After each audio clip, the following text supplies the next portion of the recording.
Mirchi FM is #1 in Singapore. और किसके सुनिए यार, हमारा एक सच्चा साथी है मिर्ची एफएम लंबा साथी. I love Mirchi FM. It's so hot. देखे में लाल लाल, खाए में हाय हाय. Tangi taupo में Mirchi FM is hot. Here at Rugby Town, Singapore, love listening to Mirchi FM. Mirchi FM, it's hot.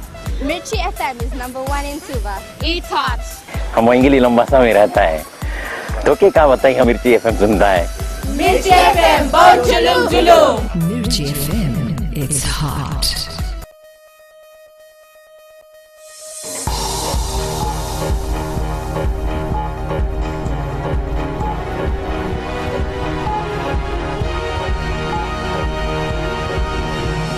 Tonight, Nandi family claimed they were chased out of their home.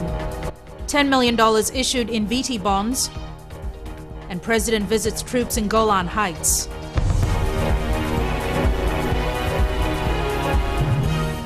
Good evening, I'm Jackie Spate and this is FBC News. A family from Lavusa in Nandi claims they were chased out of their house by a landowning unit on Sunday. They allege the landowner stopped them from dismantling their house after they could no longer stay on the land. Christopher Chand reports. 55-year-old Kushmawati was reduced to tears as she recalled how her family was allegedly chased out of their house. They came with knives and sticks and threatened us to leave the house. They told us you have 4 hours to leave. Within this time, they wanted us to leave. We rushed to pack whatever we could. We had only a pair of change. When we came here, we didn't even have clothes to wear.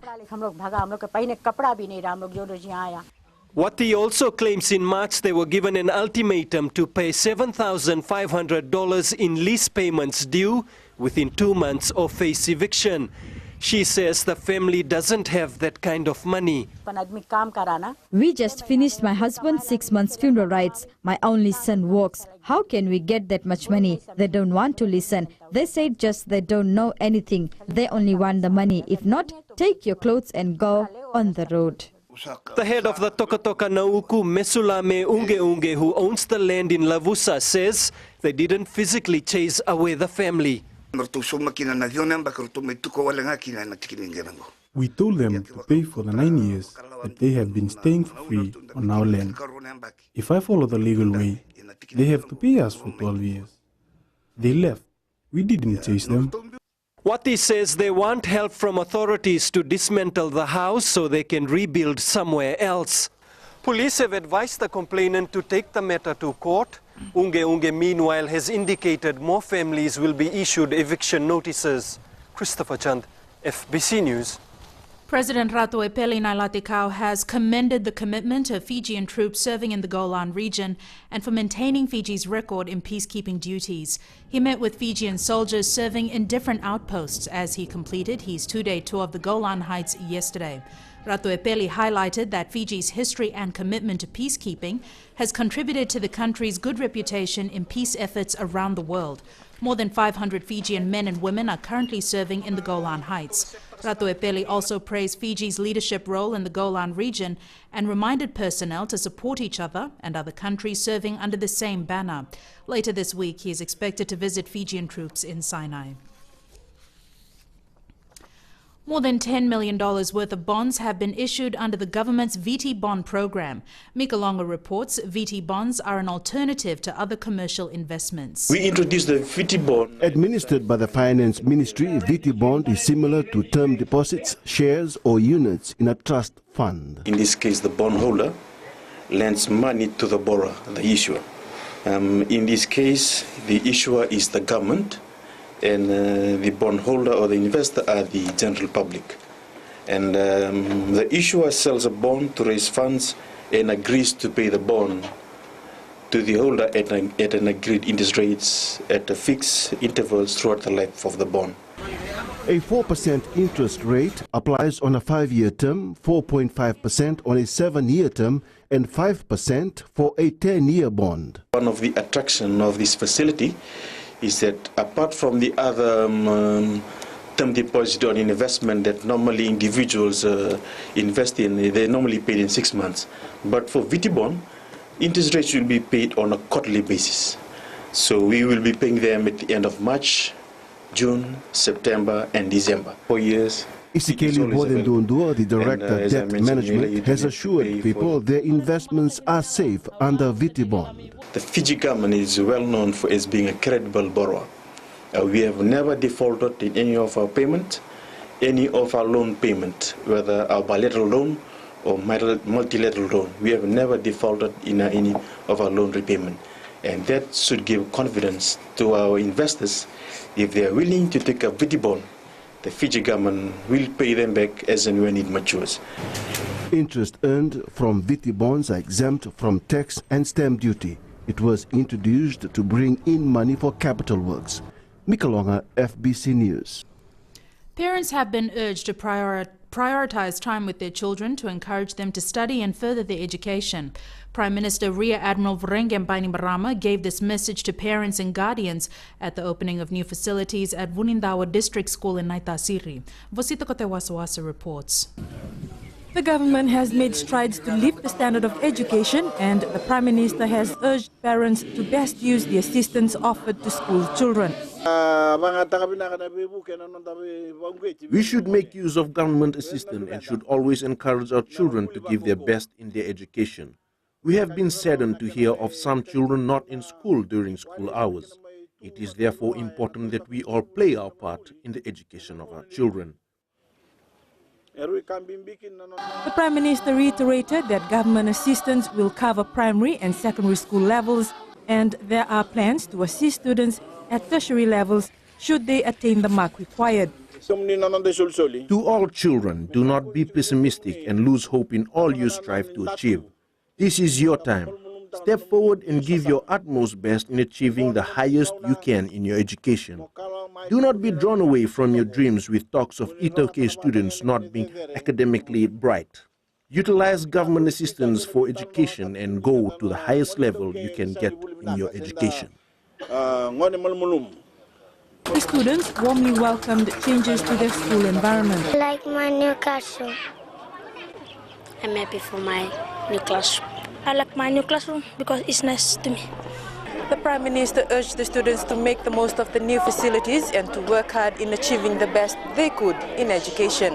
Vasita Kotewasawasa, FBC News. After the break, water utility plans future upgrades.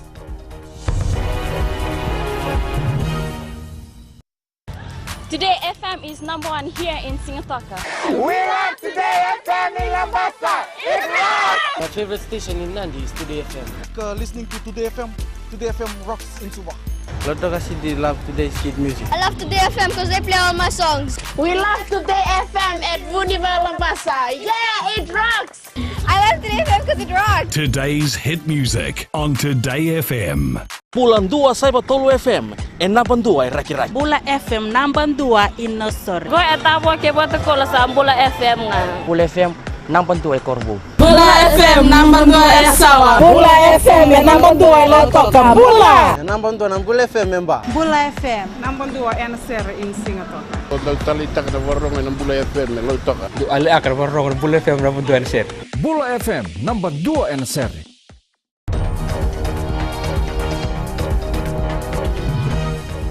Welcome back. This is FBC News. The Pacific Tsunami Warning Center based in Hawaii will stop issuing warnings from October 1st. It has instead introduced product or advisory bulletins like wave forecasts, threat maps, and expected arrival time of waves, available in each Pacific nation. Akusita Tale reports. The Pacific Tsunami Warning Center has always been at the forefront when it comes to warnings and alerts. Now, however, local tsunami warning authorities all over the Pacific have been given that responsibility. What we hope is that we will achieve a reduction in overwarning, and as well as to emphasize that the national authority for each country is responsible for issuing warnings for their country. Over the years, Fiji and other parts of the Pacific have continued to receive alerts despite the tsunami occurring miles away. Fiji's Tsunami Warning Authority is the Mineral Resources Department. It will analyze the information fed by the Pacific Center and decide whether an alert needs to be issued. They will issue a warning for a certain number of countries within the periphery of the tsunami, the earthquake event. And then once it's a confirmed tsunami, then they will issue what we call a Pacific-wide warning. So irrespective of whether the thrust of the wave is coming towards you or not, you are still warned. So you can say there's a degree of overwarning. This does mean all tsunami warning centers will have to be manned on a 24-hour basis to avoid any catastrophes. Public, if the National Warning Center is not able to grasp that information, the advisory products on time and issue warning, then the public will be affected. But if the warning center is really prompt, 24 hours operation, able to really get that information and then promptly convert it in, assess the threat and then convert into a warning or watch a bulletin, then the public will not lose out much. The new method of tsunami alerts will mean information will be more accurate and directed to specific locations rather than issuing general warnings for the entire Pacific region. Aku Sita Tale, FBC News. The Water Authority of Fiji says its $71 million government allocation is being put to good use and reaching more people this year. Shireen Lata reports. The Water Authority of Fiji has carried out more capital works than ever before, and Chief Executive Officer Opetaya Ravai says government funding has gone a long way in improving supply. This is, I think, the first time this water utility has gotten this amount of money. And we hope this trend continues because the real beneficiaries are the people. We need to put efficient water systems for our people and increase the accessibility of these systems. Without support from any government, for that matter, it's going to be very difficult. The water utility has been carrying out upgrades and repairs on 60-year-old pipes and networks all over the country. So these upgrades will continue. We had mentioned previously that during the Waila upgrade, that there will be continuous upgrades because we are improving our infrastructure and we need to do these shutdowns or these works, and temporarily supply will be disrupted to our customers. The authority is working with relevant bodies to identify areas which need attention. Right now, the focus is on the 48-hour water cut in Nendi and Lautoka to allow repairs in high-pressure pipes. Shireen Lata, FBC News. The Grand Pacific Hotel in Suva is hoping to set a sweet world record when it celebrates its 100th anniversary tomorrow. Rashika Kumar caught up with the pastry chef and filed this report. The GPH has baked a 350-meter-long Swiss roll, often called a jam roll in Fiji. The current record for a giant Swiss roll is one made in Japan that stretched a mere 130 meters.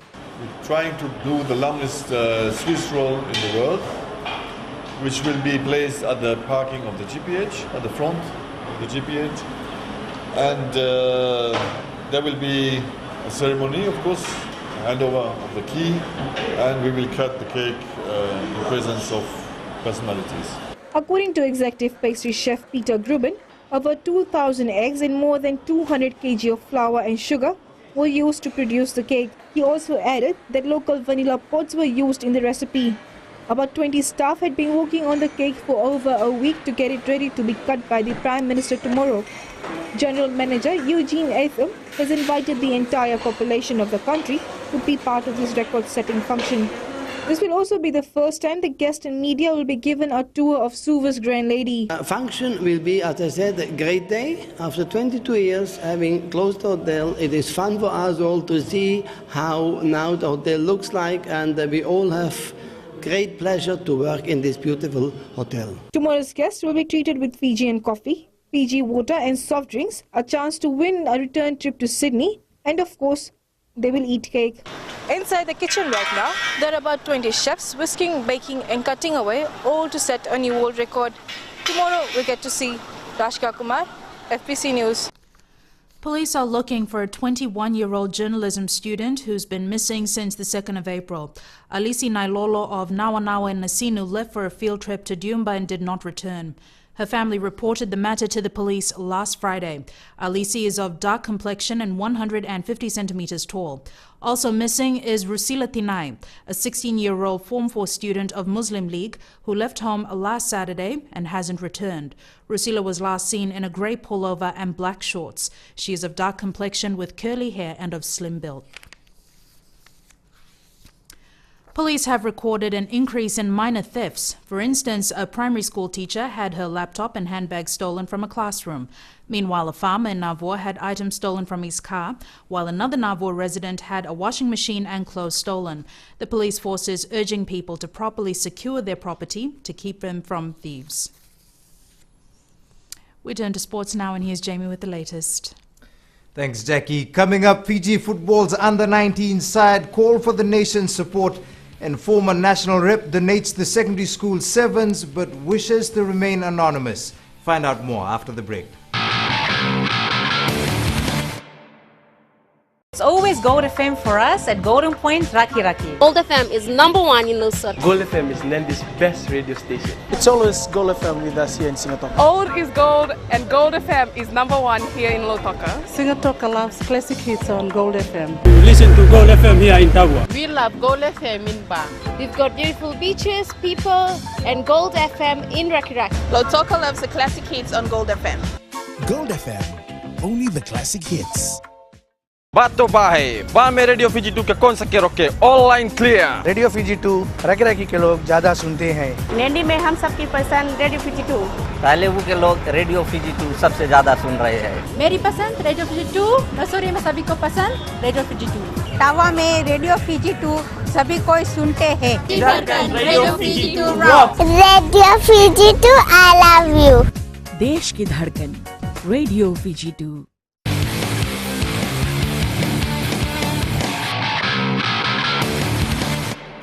Welcome back to FBC Sports. The Vodafone Fiji football side is calling on all fans to play the role of 12th man at the Under-19 Championships. When the competition starts tomorrow in Suva, hopes are that fans will pack the Laudala venue and cheer Fiji on to qualify for its first World Cup competition. Indra Singh has more. Preparing to shine, and to achieve this, the Fiji Under-19s are calling on the fans of the nation to back them. Well, all the fans, we need all the fans will support us, our families, will come outnumbers and support the team. The main thing, we need support from the fans of Fiji. With a new dawn approaching, it will be left to the championships to create history, something which can be achieved through the support in the stands. I would say we have done our part, the boys have done their part in the preparations. Now it comes to the fans, to the Fijians now, who are around in the southern area, around Suva area. Come out in numbers and support the young brigade. They are just 17, 18, 19-year-old boys, and they need a lot of support. The pleasantries to be exchanged on the field are something which can be drowned out if the Fijian fans follow their hearts. I say that for a long time. The people from South, it's the first time in a long time, in many years they had the opportunity to see. Don't miss this opportunity. When I looking at rugby, it just is the amount of people that come in colours and singing and shouting, and that's what we need. The people in the grandstand is the 12th player for us. For the skipper, he is in the second year of captaincy, meaning he will have added responsibilities on his shoulders. Well, the boys are now the focus for tomorrow's game. But firstly, I'd like to thank the government for giving this opportunity to the boys. And it's a wonderful time that the boys we met together, we played together, prepared together. But the boys are ready now, they're focused for this tournament. The new dawn tomorrow will bring with it game day. Game day, which could be the start of a historical journey for these Fiji juniors.